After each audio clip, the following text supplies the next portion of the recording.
Hey everybody, it's Reggie Lal, Be the Smart Investor, and today I'm with one of my good friends, Mike Cantu. Mike, you know, there's been a lot of people nowadays that are wholesaling for quick cash. They don't have funds to bring to the deal, but they can find property. Their big question is, how do I do it to my end buyer that I'm going to wholesale to without using my own money? So you've come up with a bunch of ways. I know we've strategized. Lay it on me. What do you got?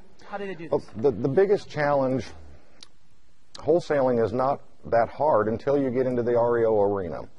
And one of the big challenges is the vesting. Whatever you make that offer, whatever name is on that offer, that's how you've got to close the deal. There is no assignments of REOs, whereas if it's a private party deal, cash deal, you can always assign it, but the REOs specifically state that you can't.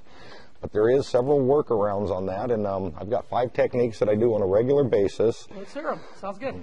First and favorite technique that I use is using my buyer's money to close my escrow, meaning their funds closes my deal. And I've got a couple examples for that. Bought a house earlier this year. It was a 4-bedroom, 2-bath, 1,300 square foot, 1960s ranch-style house.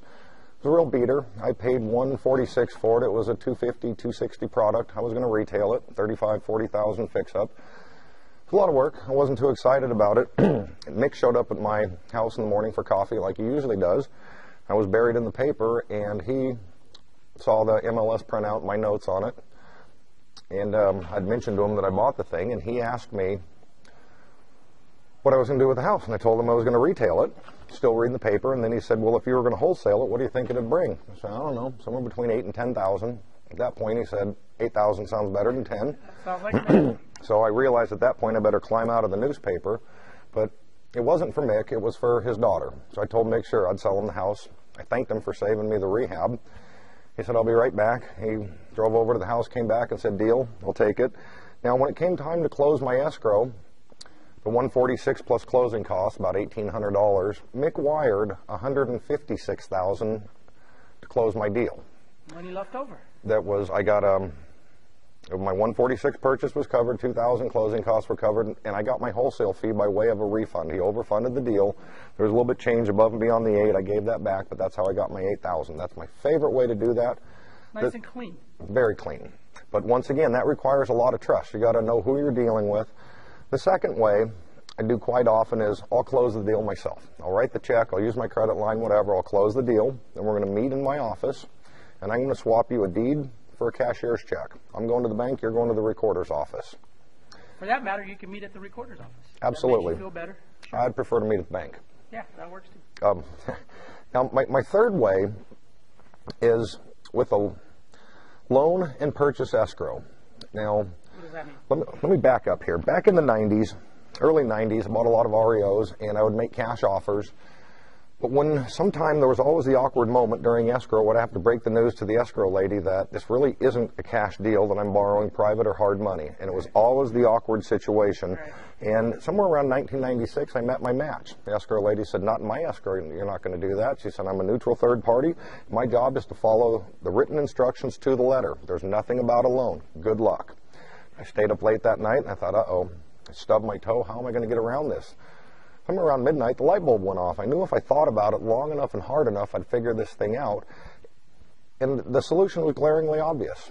You do 2 escrows. You do a loan escrow, and you have your purchase escrow. Your purchase escrow is all cash. The loan escrow, call up your favorite escrow person, the company you normally do business with if given the choice. Tell her the terms of your cash deal.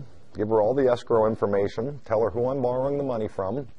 And then the next step is she draws up a note and trust deed. I send the investor in. He drops off the money. I go in and sign for it.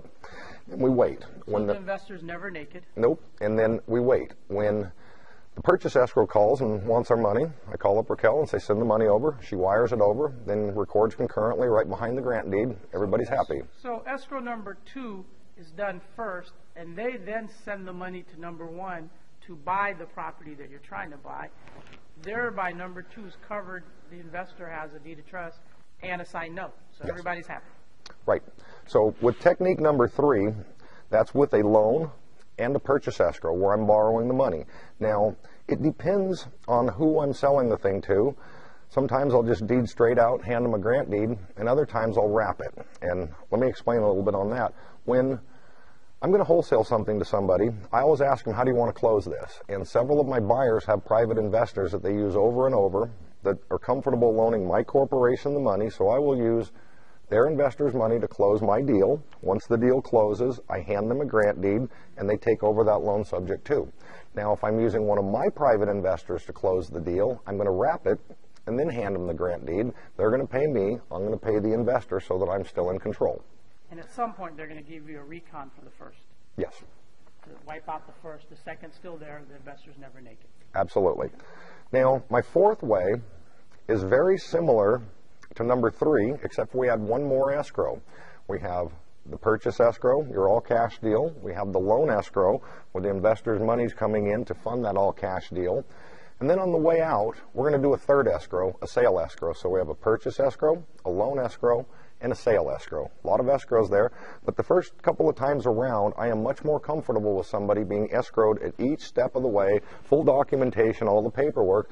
As we build up a track record and do more business, we will start cutting the steps out and ultimately try and end up at number 1, use their money to close my deal and hand them a grant deed. But number 4 is how I usually do it with new people. Then the 5th and final way that I wholesale REOs, now this is just my REO strategies, there's a lot more ways to wholesale houses, but these are the 5 ways I normally do it. And right now about 1/4 to 1/3 of my business is other people's deals. I know a lot of good buyers. They don't have the wholesale buyer list that I have, and they'll bring me their deals. So I line up a buyer and a seller, and I get paid my fee when it's closed. I'm playing middleman for a fee out of the middle. And a good example of that is that first deal I talked about with Mick, the house on Ramona. That same week, my brother's friend Joe, he's a contractor, runs a good buy-sell operation, called up Dave and told him he had a house on Ramona. It was just up the street. It was a corner house, corner of Ramona and Salina. Had a pool, so I wasn't interested in it. Had a couple of room additions. It was a lot of work, but it was a good product, and it was about the same price that I had sold the one to Mick for. So Dave called up one of my buyers, a friend of his, Bobby, and he hooked Joe and Bobby together, and he pulled an $8,000 fee out of the middle there. Both people were happy. He's called the wholesale fee. Exactly. He has hooked Joe and Bobby up several times. In fact, both ways to where Joe's the seller and Joe's also been the buyer. But I thought it was kind of neat that week when Dave got an $8,000 check from the house on Ramona. I got an $8,000 check from the house on Ramona, same side of the street, same block, same floor plan. And how much money did you guys have into this? Oh, 0. Neither of you. Now, and Dave, on his deal, he had nothing. On my deal with Mick, I did have a $5,000 deposit that went along with the acceptance of the offer, but the minute Mick said, I'll take that, that's when I said, bring it home. Pony up. Yep. So Mick wrote me a 5 check and reimbursed my deposit. So, Mike, bottom line, there's a multitude of ways to buy property without any money. You just have to be a little bit smart about it. Absolutely. Every one of these techniques that I told you here, with the exception of my earnest money deposit to tie the house up, with an REO, you've got to have a decent deposit. But the first order of business is as soon as we make our deal, I want my deposit back. I know you're a real buyer, and if you stub your toe, that's not going back to you because I'm going to have egg on my face and have to scramble to close the thing.